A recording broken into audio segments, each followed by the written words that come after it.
Welcome to practice 5. There's still a lot to do, so we'll get stuck straight in. On the subject of long jumps, there are things we can do to help us. One thing is to change the fingering so we can get our hand a bit nearer to the long jump. That might reduce the size of it. In fact, you might, if it's any red mark, you might find that if you change the fingering it'll help. Then just apply Ben's rules of 3 to the jumps. Really, that seems to cure them. If you're peppering the target when you go to the note, you're above or below, it means you haven't really learned the distance yet. If you're consistently above or below the target, then you need to adjust. You've learned the wrong distance, so you will have to change that. You can use your eyes to guide your hand to the right note, and you might have to do that, but it does create a vulnerability because then you're committed to not having any backups. You might find there's a jump in both hands at the same time as well, so you can't watch both hands. You could consider simplifying the problem by making the jump an octave shorter or a chord shorter, or generally by leaving out ornaments. You don't have to be a hero that can't play the piano. And by that I mean, if there's a piece which has a hard part that you find that you really can't master, then don't let that drag the whole piece into failure. No one's going to notice if you've left a couple of notes out of a chord or whether you haven't done a particularly hard ornament. If you can come to terms with that, then you will have a success of a piece rather than have no piece at all. Playing different numbers of notes against each other in the same time frame is quite hard, but it will succumb to the right kind of practice.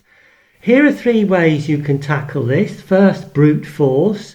You divide the bar into the lowest common denominator, so for a 3 against 2 that would be 6, and for a 3 against 4 that would be 12, and then for a 2 against 3 the 2 beats would fall on the 1 and the 4, and the 3 beats would fall on the 1, the 3 and the 5. You can use the metronome to play the notes within the time frame. So play the 3 as a triplet, practice get the tempo. Play the 2 as a duplet and practice and get the tempo, and then put the 2 together. Or you can call out the rhythm, which is similar to the first one, where you sing out. You divide the bar into 1 and 2 and 3 and to help you, and then you put the notes in the right place as you go. Get on the piano and have a look at some of the last points of the last 2 slides. We had before, I don't know whether you remember, a jump right down to this D here, and when you first start to learn a jump, the first thing you do is close your eyes and learn the distance between the jump and the jump.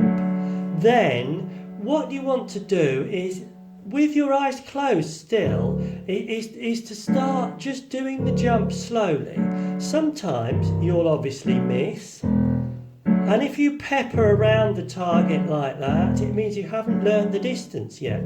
If you're consistently in one direction, that means you've learned it too short. Just lengthen it a bit. And then use your eyes as the last resort to guide you finally to the right place, and you'll find that you'll be able to do that jump. Of course, using your eyes means you're more vulnerable, but you just might have to do that if it's such a long jump. To look at how to play 2 against 3, for example, we have this here, which wasn't quite accurate, but that's what we're going to study. And there's the counting method, so you go 1 and 2 and 3 and 4. Or by 6, the lowest common denominator, which is 1, 2, 3, 4, 5, 6. Now, I found that actually quite difficult. I haven't practiced that way for a while. I use this method, which is by the metronome. I've set it to a certain speed, and that's going to be in the right hand, I'm going to ignore the middle one and just look at 2 notes and do the triplet for that thing. If you can just listen.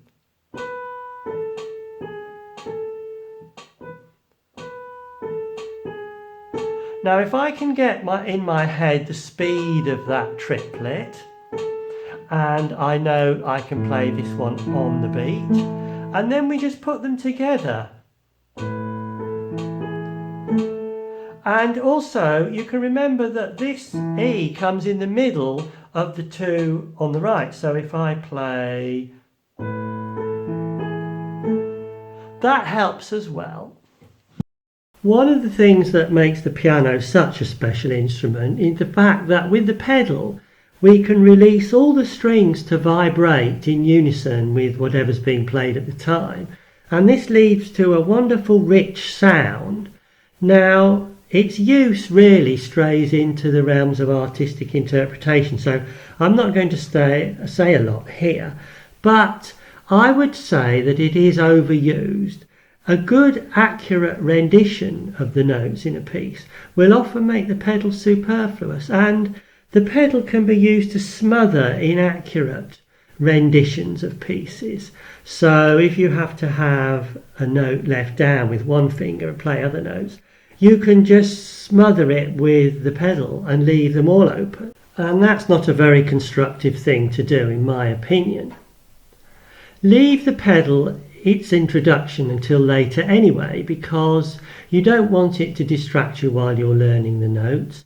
When you've got a piece flowing, you can see where you want to use the pedal. It may be that the music actually tells you what to do, which is quite a good idea.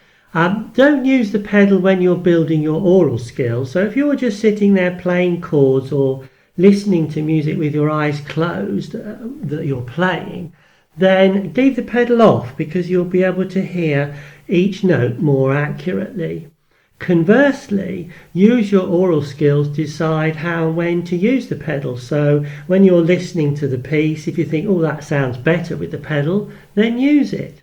You can use the pedal to create a difference between sections. So if you've got a quiet, subtle section, you can not use the pedal, and then if you want to bring out a louder, fuller sound, use the pedal, and that can make a big sort of dynamic effect. There's a big difference in the effect of the pedal between electric and acoustic pianos, so you can get caught out by this. The acoustic pianos, because they've got a huge string and soundboard area, the pedal makes a much bigger difference, and that can catch you out if you're not prepared for it, and you probably need to adjust your usage there. Then also try recording different pedaling to see how it sounds, and just ask people for their opinion. You know, it's artistic impression as well, but just keep your pedaling accurate. Make sure that it doesn't become sloppy, because that makes a big difference as well. So how far do we take our practice? How much time do we spend? How many resources do we put in? And it's entirely up to us, really. A concert pianist has to go to a tremendous amount of trouble. A, because you're playing in front of a couple of hundred people, then if you make a mistake, it's not really very good.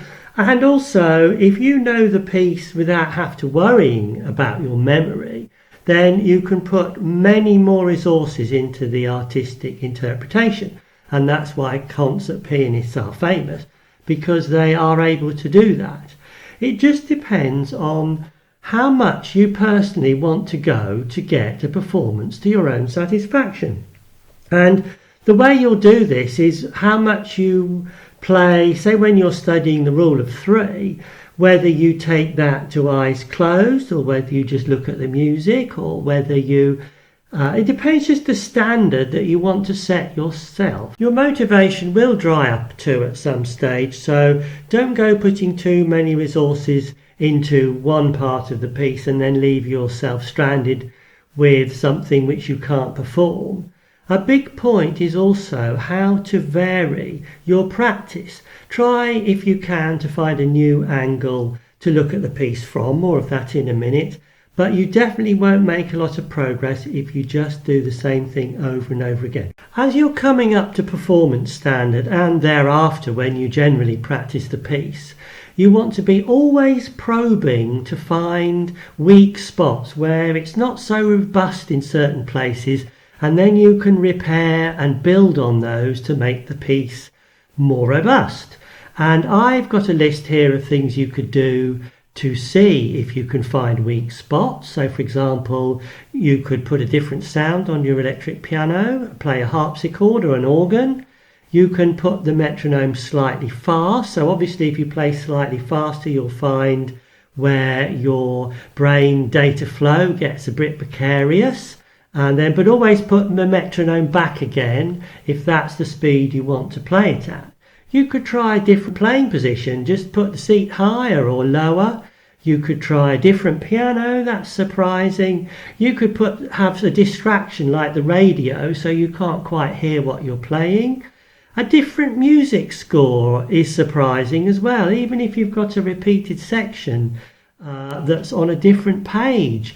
That makes a difference. Of course, then the inevitably eyes closed. That will probe and see whether you still know your distances and your memory. You can play the piece an octave higher or lower, so you can shift yourself up the keyboard a bit. You can try performance runs. Just always be trying performance runs themselves. That will uncover weak spots. You can play the whole piece 10 times without a mistake, and believe it or not, that is recommended by some 19th century concert pianists. Before you play in public, make sure you can play it 10 or 20 times without a mistake. And of course you could do all of them together, but I'm only really kidding on that point. When you're polishing your piece and when you're maintaining it, always act on any mistake as soon as it occurs. For any reason, if you make a slip, that's a mistake and it needs to be sorted. Analyse why you made it, then apply Ben's rules of practice to fix it, or mark it in a place with a post-it note and come back later. But just don't go on and ignore it, because you'll forget it and then there'll be a weakness there. If you are going back to a particular place, try to get the notes from your memory and not the music. Implement the start points rule. Sing or hum one hand while you play the other. That's quite a good thing to do. Play parts where you're a bit timid, really boldly and firmly with absolute confidence. This can apply to long jumps, and it's an interesting exercise. Sit down and play straight to your red marks. So when you sit down, just play straight to the red marks and nowhere else. If you're making mistakes more than usual, once again, it could be because you're playing it a bit faster and not realising it. Check with your metronome. When you're polishing or brushing up a piece, apply Ben's rule of 3 or none. That means that when you make a mistake, you either stop and apply Ben's rule of 3, or you carry on and don't stop at all. Don't do anything else. The worst thing you can do is stop, go back, play it corrected and carry on. We've talked about it before. It's a complete disaster. You'll learn it that way and you're completely wasting your time. You've played it once correctly and once wrong, and they just cancel each other out. You've done nothing. I really beg of you, I've spent so many hours and hours with this habit thinking I was improving, and I just wasted all that time. So don't stop. If you don't stop, you'll be honing your running repair skills, and it'll be interesting. You'll remember that you made a mistake and you messed up there. And if you don't stop and repair it, it's like a punishment, and you'll feel bad and you'll be more aware of that weak position. And it'll all be worth it in the end when you roll out your shiny new all-terrain 4x4 piano piece that'll go anywhere and do anything and perform wonderfully.